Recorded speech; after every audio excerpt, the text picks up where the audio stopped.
pukul 19 waktu Indonesia Barat. Dari Medan Merdeka Barat 45 Jakarta, Radio Republik Indonesia menyampaikan warta berita. Menteri Kesehatan Budi Gunadi Sadikin memastikan akan meningkatkan kapasitas testing COVID-19 hingga mencapai 400.000. Hal itu disampaikan Menteri Kesehatan dalam keterangan pers secara virtual usai rapat terbatas yang dipimpin Presiden Joko Widodo seperti yang dikutip dari kanal YouTube Sekretariat Presiden hari ini.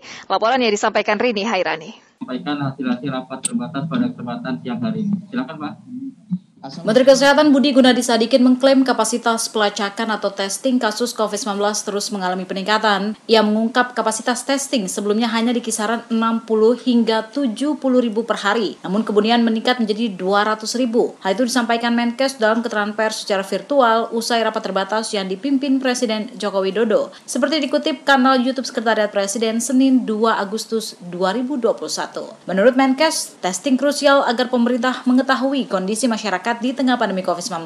Dengan demikian, ketika ada yang sakit maka dapat segera dirawat. Meskipun masih kurang, Menkes mengapresiasi para petugas dan tenaga medis baik di pusat dan daerah yang terus berupaya meningkatkan testing dan juga tracing. Itu dengan peningkatan testing yang luar biasa, yang tadinya rata-rata kita lakukan 60-70 ribu tes, sekarang sudah sampai 200 ribu, malah untuk testing spesimennya sudah hampir sampai 300 ribu per hari. Kami sendiri masih akan terus meningkatkan testing ini, arahan Bapak Presiden juga Pak Menko, terus ditingkatkan ya, kalau perlu sampai 300-400 ribu secara bertahap. Yang penting apa? Supaya kita benar-benar tahu kondisinya seperti apa. Dan kita bisa segera menangani kalau sudah ada yang kena, kita bisa isolasi supaya tidak menular di tempat isolasi yang akan sudah dibangun, dan yang sakit akan cepat kita rawat ke rumah sakit supaya tidak terlambat.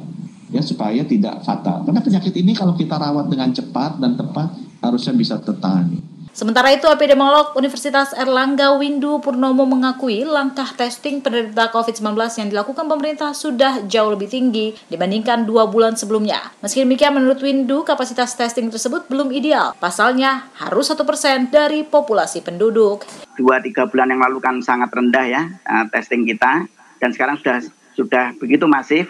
Tetapi belum ideal, karena harusnya 1% dari jumlah penduduk populasi ya itu dites. Jadi kalau penduduk kita 260 juta, itu harusnya 2,6 juta harus dites, dan itu yang harus dikejar.